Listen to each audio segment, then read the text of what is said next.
السلام عليكم ورحمة الله وبركاته طلابي ومتابعيني الأعزاء طلاب السادس إعدادي. بعد ما أنهينا الأسئلة الوزارية اللي تخص قطع الكتاب والإنشاء اللي يخص الوحدة الثانية، اليوم راح نكمل الأسئلة الوزارية اللي تخص الوحدة الثانية وخاصة المواضيع القواعدية منها.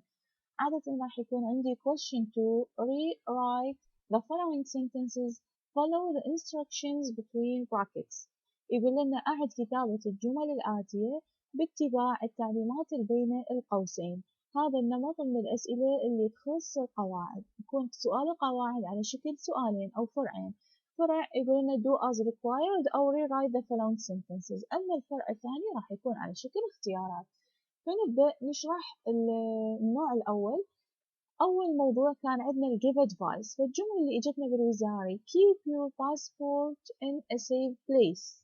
نعطيني هذه الجملة أبقي جواز سفرك في مكان آمن، ويقول لنا بين قوسين give advice يعني أعطي نصيحة. فالحل راح يكون إحنا ب give advice ما عندنا غير should و shouldn't، فالحل راح يكون نخلي subject at the beginning of the sentence اللي هو الفاعل. you راح نستخدم should. You should keep your passport in a safe place. Subject should plus base verb الفعل الرئيسي اللي أخذناه من الجملة الأصلية. 2. Take a taxi to the airport يعني أخذ تاكسي إلى المطار. ينطينا هذا الموضوع بين قوسين يقول لنا suggestion، وزمين يقول suggestion قلنا اقتراح. عندنا عدة صيغ للاقتراح، بس احنا حتى لا نخربط خلينا ناخذ صيغة من عندهم اللي هي let's، دعنا أسهل وحدة. فراح نخلي let's at the beginning of the sentence بداية الجملة، بعدها راح نخلي الفعل المجرد اللي أخذناه من الجملة الأصلية اللي هو take، فصار الحل let's take a taxi to the airport. 3. Go to the shop before the plane leaves. اذهب إلى الأسواق قبل مغادرة الطائرة. هذا الموضوع أيضا يريد من عندي suggestion اللي هو الاقتراح.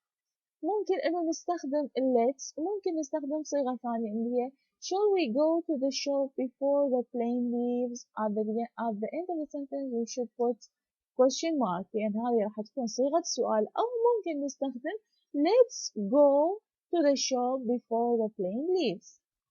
4. Meet at 3 o'clock the departure lounge. أيضا يطلب من عندنا suggestion اللي هو الاقتراح. فقلنا بالاقتراح نحفظ صيغة let's اللي هي أسهل شيء، فالحل راح يكون let's meet at 3 in the departure lounge. 5. Help you with your baggage. أساعدك في حمل أمتعة السفر. baggage قلنا هذه معناها حمل أمتعة السفر. هذا هسه يطلب من عندي موضوع الأفر اللي هو العرض، تعرض على الشخص المقابل لك المساعدة. فهم أيضا قلنا عدة صيغ عندنا للأفر، لكن ممكن إنه نحفظ صيغة منها اللي هي الآيل. فالحل راح يكون I will help you with your baggage. سوف أساعدك في حمل أمتعة سفرك. 6. See your ticket. أشاهد أو أرى بطاقتك. يطلب من عندنا هنا polite request. polite request معناها الطلب المهذب أو المؤدب. فالجواب راح يكون أيضا عندنا عدة صيغ، لكن ممكن أن نستخدم أسهلها اللي هي صيغة may I see your ticket please. دائما بالpolite request لازم نخلي ال please at the end of the sentence نهاية الجملة حتى نبين إن الجملة أكثر مهذبة. فالحل صار may I هي من القاعدة، بعدها راح نخلي الفعل المجرد اللي أخذناه من الجملة الأصلية، فصار الحل may I see your ticket please. عندنا 7. I have studied hard for the exam so I think I will pass. ينطيني هذه الجملة درست بشكل جيد الامتحان لذلك أعتقد سوف أنجح. طبعا إذا تلاحظون هذه الجملة، خلينا نرجع شوية القواعد يونت 1 لأن أيضا راح نحتاجها بعد بالوحدات القادمة. هذه الجملة تشبه قاعدة الإف، بالبداية جاني past simple بعدين verb. المهم سمو هذا موضوعنا هو ال expectation. قاعدة ال expectation أيضا راح نستخدم subject plus should أو shouldn't. هنا راح يكون عندنا ممكن طالب يسأل زين مو استخدمنا should و shouldn't بال give advice، راح نجاوبه نعم. ال should و shouldn't ممكن نستخدمها بأسلوب ال advice اللي هو إعطاء النصيحة، وممكن نستخدمها to show expectation اللي هي التوقعات. زين، شلون راح نفرق بين الموضوعين؟ نقدر نفرق بين الموضوعين. أول شي بالوزاري هو يطلب من عندي بين قوسين إنه give advice أو show expectation، يعني سوي نصيحة أو سوي توقع. وثاني شغلة إنه بجملة ال expectation يكون عندي جملتين مفصولة بيناتهم بارزة. أما بجملة ال give advice تكون عندي جملة واحدة ويطلب من عندي على هاي الجملة أنطي نصيحة. فالحل لهذه الجملة راح يكون I have studied hard for the exam. الجملة الأولى مثل ما اتفقنا من شرحنا الموضوع هذا، الجملة الأولى تنزل مثل ما هي، نخلي بعدها so. من الجملة الثانية فقط راح ناخذ السبجكت والبيس verb اللي هو الفعل المجرد ونحذف باقي الجملة. فالحل راح يكون so I should pass the exam. 8. You like exercising, so I don't think you will have trouble getting fit. أنت تحب التدريب أو التمرين، لذلك لا أعتقد سوف تصبح لديك مشكلة في زيادة الوزن. أيضا يطلب من عندي هاي ال EXP هي اختصار كلمة expectation اللي هي التوقع. فالحل راح يكون الجملة الأولى تنزل مثل ما هي اللي هي you like exercising، أنت تحب التدريب أو التمرين. so قلنا من الجملة الثانية راح نحذف كل شي بيها، فقط راح ناخذ السبجكت والفعل المجرد. فالحل راح يكون so you shouldn't have trouble getting fit. 9. This is a new computer so I think it is faster. هذه الجملة جدا جدا مهمة، أكثر من مرة تكررت بالوزاري، وهي أيضا نقطة من تمرين الكتاب، نقطة 5 التمرين اللي يخص هذا الموضوع. اللي يختلف بهذه النقطة عن النقط السابقة إنه بالجمل السابقة كلها نلاحظ كان ينطينا الفعل المجرد، يعني فعل صريح، فعل الأصل هو موجود مجرد بالجملة، لكن بهذه الجملة نطاني الإز، والإز هي فرع وليس فعل أصلي. فهنا راح يكون لازم ننتبه لهذا النوع من الجمل، إنه راح نحتاج فعل مجرد راح نرجع هذه الإز إلى أصلها اللي هو البي. فالحل راح يكون بالشكل التالي، الجملة الأولى تنزل مثل ما هي اللي هي this is a new computer، هذا حاسوب جديد. so it قلنا من الجملة الثانية راح نحذف بس نخلي السبجكت والفعل ونستخلص الفعل المجرد. so it اللي هو نفس الكمبيوتر، should استخدمنا لأن الجملة الأصلية مثبتة، نرجع الإز إلى أصلها، أصل الإز هي الفعل be، فصار الحل so it should be work faster than the other one. 10. You have always wanted to fly. I think you will like the Air Force. أيضا يطلب من عندي expectation توقع، أنت دائما تريد تحلق أو تطير، لذلك أنا أعتقد أنك سوف ترغب بالقوة الجوية. فالحل راح يكون الجملة الأولى تنزل مثل ما هي اللي هي you have always wanted to fly. you حذفنا متعلقات الجملة الثانية، أخذنا منها السبجكت اللي هو you، خلينا should اللي هي تستخدمها للتوقع، أخذنا فعل المجرد من الجملة الثانية اللي هي like، تكملة الجملة the Air Force. صار الحل you have always wanted to fly, you should like the Air Force. 11. The journey normally takes 4 hours, so I think you will get there about 6. Expectation الرحلة عادة تستغرق 4 ساعات، لذلك أعتقد سوف تكون هناك حوالي الساعة السادسة. وأيضا يطلب من عندنا expectation اللي هو التوقع. فالحل راح يكون الجملة الأولى عادة تنزل مثل ما هي اللي هي the journey normally takes 4 hours, so we should get there about 6. نتوقع أنه نوصل هناك في الساعة السادسة. 12. Mary has many friends, so I think there will be a very big crowd at the party. ماري لديها الكثير من الأصدقاء، لذلك أعتقد سوف يكون هناك زحام كبير في الحفلة. أيضا الموضوع يطلب من عندنا show expectation، نعطينا إياها بشكل مختصر EXP. فالحل راح يكون الجملة الأولى تنزل مثل ما هي Mary has many friends so there should be a very big crowd at the party. 13 My father asked someone to fix the computer. هسه خلصنا من موضوع expectation.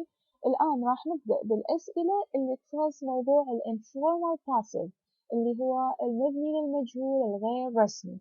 قلنا دي قاعدتين، قاعدة الميك وقاعدة get أو have، اثنينهم نفس القاعدة. فهذه الجملة My father asked someone to fix the computer، طبعا هذه أيضا موجودة بالتمارين. يطلب من عندي use get، استخدم get.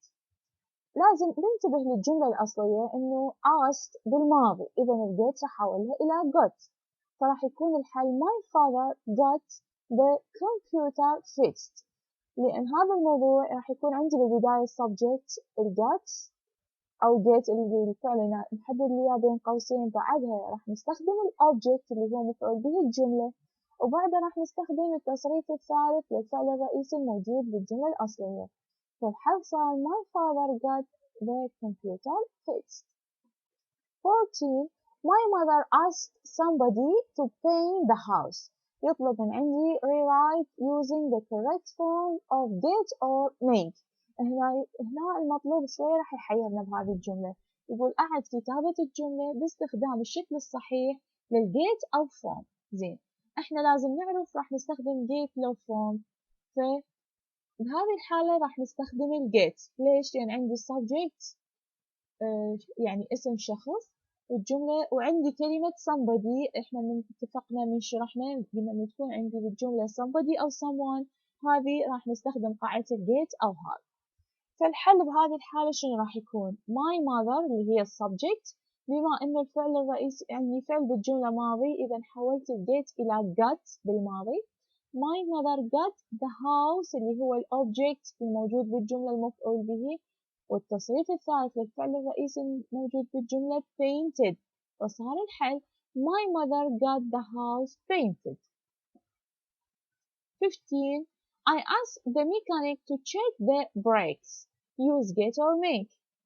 طلبت من الميكانيكي أن يتأكد أو يشيك البريك. فالحل راح يكون I هي subject من الجملة الأصلية، بما أنه عندي ماضي إيدي إذن راح أحول الجيت إلى make. The brakes هي الأوبجكت، التصريف الثالث للفعل check هو فعل قياسي، صارت checked، وصار الحل I got the brakes checked. 16 They arrived late because of the traffic jam. Rewrite using make. إذا تتذكرون من شرحنا الموضوع قلنا من نشوف كلمة because of لازم نستخدم قاعدة الميك.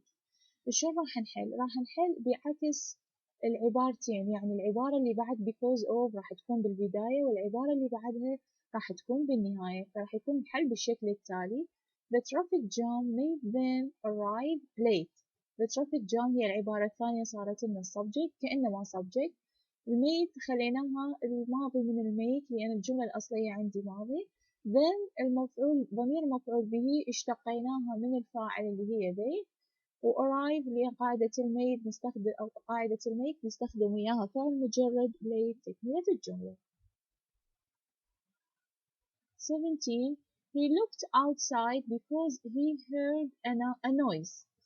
Rewrite using make. أيضا قلنا قاعدة because من نشوفها راح نستخدم قاعدة الميك حتى لو هو ما نطانيها، أو ممكن أحيانا يقول use make or get أو use make or have. فبما أنه عندي بالجملة الأصلية because لازم أستخدم قاعدة الميك. فالحل راح يكون بالشكل التالي the noise أخذناها من العبارة الثانية اللي بعد because، خلينا made الماضي من الميك لأن الجملة الأصلية ماضي، هم اشتقيناها ضمير مفعول به من الفاعل اللي هو هي، ولوك اللي هو فعل مجرد من الجملة الأصلية looked لأنها فعل مجرد صارت look، وoutside تكملة الجملة، فصار حلي the noise made him look outside.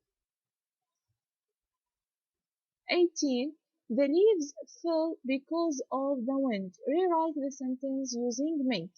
أيضا عندي عبارة because of، من نحل راح نخلي العبارة اللي بعدها بالبداية، يعني راح نقلب العبارتين. فالحل راح يكون بالشكل التالي: The wind made the leaves fall. fall هي الفعل المجرد من الفعل، يعني هو الفعل المجرد الماضي منه fell، فبما أنه عندي fell ماضي حولت الميك إلى made. 19. A photographer took her picture. use have. هنا قلنا من شرحنا هذا الموضوع، قلنا من يكون عندي اسم وظيفة، اسم وظيفة نعاملها كأنما هي someone أو somebody، ونحل بالشكل التالي. فالحل راح يكون هذا الفوتوغرافر راح تكون أما she أو he had her picture taken. حل صار عندي بهذا الشكل subject had لأن عندي took ماضي، her picture هي المفعول به، والtaken هي التصريف الثالث للفعل took. Last one. My mother told me to turn down the music. use make. والدتي أخبرتني أن أخفض صوت الموسيقى. قاعدة الميك راح نستخدم، فالحل راح يكون my mother made لأن عندي الجملة الأصلية بالماضي told. My mother made me turn down the music. الآن عندنا سؤال ثاني أيضا يخص القواعد، وأيضا من نمط أسئلة الوزاري اللي راح يكون صيغته choose one of the two words between brackets. اختار أحد الكلمات من بين الأقواس. 1. When you get in a car, you must or mustn't wear your seat belt. هذا راح يكون obligation من تصعد سيارتك لازم تربط أو تخلي حزام الأمان، لذلك اختارينا must. 2. You are driving so fast, you have to or needn't slow down. أنت تسوق بشكل سريع جدا، ف you have to هنا expressing necessary أو necessity التعبير عن الضرورة، لذلك اختارينا have to. 3. You mustn't drive or drives without your seat belt on. لازم ما تسوق بدون ما رابط حزام الأمان. هنا عندنا المص والمصن دول المودل verbs كلهم نستخدم بعدهم فعل مجرد، لذلك استخدمنا drive. 4. هبة didn't or mustn't go to the supermarket today because she went yesterday. هبة ما تحتاج إنه تذهب إلى السوبر ماركت اليوم لأن هي ذهبت البارحة، فهنا expressing non-necessity التعبير عن عدم الضرورة، لذلك استخدمنا needn't. 5. Drivers mustn't or don't have to jump red signal. هذا obligatory إجباري، لذلك راح نستخدم mustn't، يجب عدم اجتياز العلامات الحمراء. 6. You mustn't or don't have to speak to the driver when the bus is moving. It's dangerous. كلمة dangerous من نشوفها إذا العبارة لازم نستخدم بيها إلزام أو obligatory، لذلك راح نستخدم mustn't. يجب عدم التحدث مع السائق خلال حركة الباص لأن هذا الشيء خطر. 7. Dana didn't go or to go to the supermarket today because she went yesterday. هنا didn't قلنا لازم نستخدم بعدها فعل مجرد اللي هي go not to go، لذلك الحل راح يكون go. 8. We left 2 hours early. We should or shouldn't miss the plane. إذا هنا بما أنه غادرنا قبل ساعتين، إذا حتى we shouldn't miss the plane حتى لا نضيع وقت الطائرة. 9. He studied hard. He should or shouldn't fail the exam. هو درس بجد، إذا سوف shouldn't fail the exam. هذه راح تكون العبارة expectation، أتوقع إنه ما راح يرسل بالامتحان. 10. The police found fingerprints at the scene. They should or shouldn't arrest the thief soon.